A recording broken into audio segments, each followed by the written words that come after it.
You ever get a call from a stranger who's angry at you for something you didn't do? Now imagine that happening over and over again. Day after day. Different voices. Same question. Hey, is this Tom? At first, it's annoying.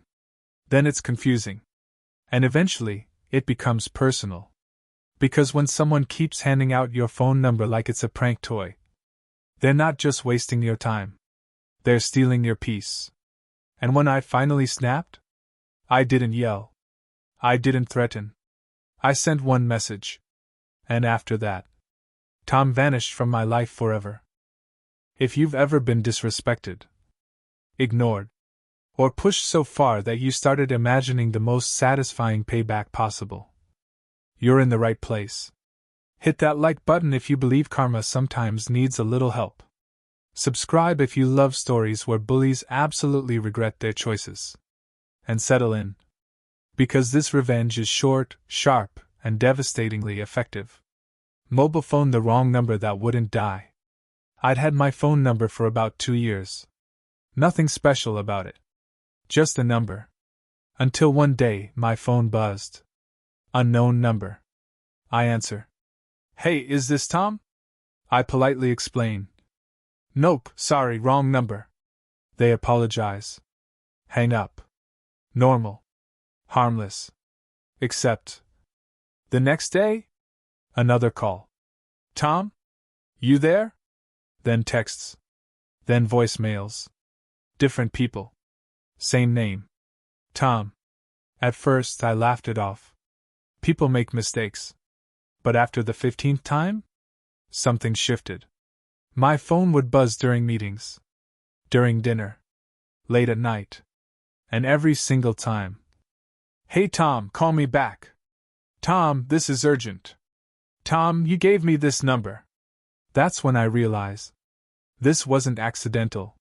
Face with steam from nose trying to be reasonable. I did what any sane person would do. I replied. Politely. Calmly. Hey, you've got the wrong number. Please stop calling. Most people apologized. But a few didn't believe me. One guy snapped. Don't lie, Tom. You literally texted me from this number yesterday. That's when my stomach dropped. This wasn't just confusion. Someone was actively using my number. So when I finally got a call directly from him, I stayed calm. Hey, I said. You're giving out my phone number. Silence. Then laughter. Oh yeah, Tom said casually. People mix it up sometimes. Mix it up? My jaw clenched. Can you stop? Another pause. Then annoyed now. Man, that sounds like a you problem. And then he hung up. That's when I felt it. That slow burn behind the eyes. That tightness in the chest. The realization that this guy wasn't careless. He was enjoying it. Police call light escalation, when annoyance becomes harassment. After that call, things got worse. Way worse. Suddenly I wasn't just getting personal calls. I was getting calls from real estate agents, insurance companies, loan officers, salespeople who wouldn't take no for an answer. And every single one said the same thing. Tom gave us this number. I stopped answering unknown calls. But then came the voicemails. Endless. Relentless. My phone felt like a leash I couldn't take off. And that helplessness? That's the worst part. Because you didn't do anything wrong. You're just stuck cleaning up someone else's mess. Or in this case, someone else's prank.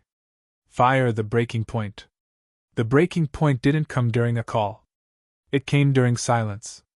I was staring at my phone, screen dark, dreading the next vibration.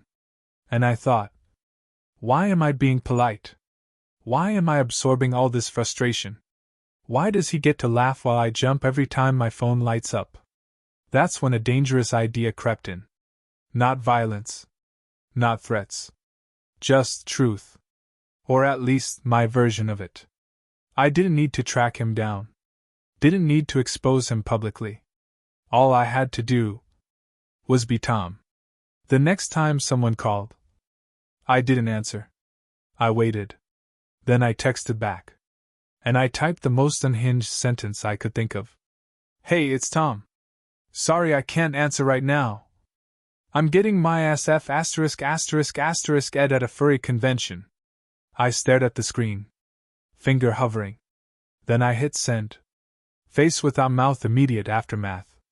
Nothing happened. For 10 minutes. Then my phone buzzed. Another missed call. Another text. Different person. Same question. Tom? I copied. Pasted.